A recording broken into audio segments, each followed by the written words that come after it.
Boris Johnson agreed to restart Brexit talks tonight after the European Union caved on his demands to compromise. Michel Barnier finally admitted defeat in his battle to keep Britain tied to Brussels in a last-ditch bid to salvage the wrangling over a EU-UK future relationship pact. He agreed to travel to London tomorrow for showdown talks with UK counterpart Lord Frost and has declared a deal by mid-November is within reach. The pair agreed to meet after Mr. Barnier assured the Prime Minister's chief negotiator of the concessions during an hour-long phone call this evening. The Brussels diplomat offered the Prime Minister an olive branch by stressing any future trade deal would respect Britain's sovereignty. Downing Street welcomed the EU's concessions and agreed to resume the wrangling over a Brexit deal. Lord Frost said, "We have agreed that our basis for negotiations with the EU and Michel Barnier has been re-established. The pair will hold intensive talks over the weekend as part of a newly agreed schedule." A Number 10 spokesman added, "On the basis of that conversation we are ready to welcome the EU team to London to resume negotiations later this week. We have jointly agreed a set of principles for handling this intensified phase of talks. It is clear that significant gaps remain between our positions in the most difficult areas,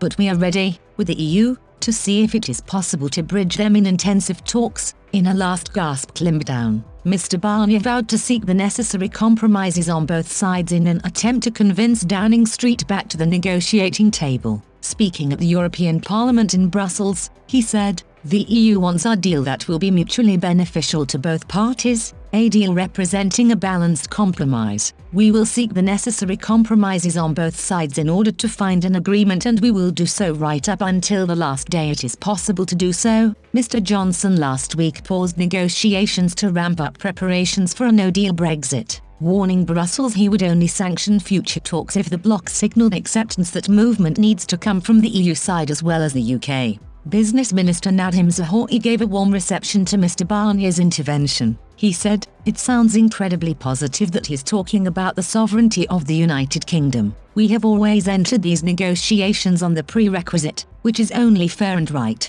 that we are treated as a sovereign nation and that we negotiate as an independent sovereign nation." The wrangling collapsed after European leaders refused to sign off on an offer for Mr. Barnier to intensify the negotiations. But for the first time, the EU's Brexit chief yesterday claimed both sides were closing in on a deal before he was forced to slam the brakes on the process. The Frenchman praised UK counterpart Lord Frost's willingness to move forward and shift in the row over common standards and controls over state subsidies for business. Mr. Barnier also signalled he would water down the bloc's hardline fishing demands by insisting there needs to be a fair distribution of quotas for fishermen on both sides. He added, "Despite the difficulties we've faced, an agreement is within reach if both sides are willing to work constructively, if both sides are willing to compromise and are able to make progress in the next few days on the basis of legal texts. Time is of the essence and time is running out, each and every day." EU insiders claimed Mr. Barnier had softened his approach as much as possible without sparking an internal row. European Council President Charles Michel took a much harder approach and accused the UK of wanting to have its cake and eat it too in a provocative speech at the EU Parliament. But European Commission President Ursula von der Leyen urged both sides to resume talks. She said, "Hard work is needed, there is no time to lose." And EU Vice President Maros Sefcovic said, "Time is really flying. Every day of lost negotiations is a lost opportunity to find the necessary compromises." The concessions came after European carmakers warned EU chiefs their current position are not in the long-term interests of the EU automotive industry. The European Automobile Manufacturers Association, which represents BMW, urged the bloc to reconsider its position and to adopt a more generous approach to British firms.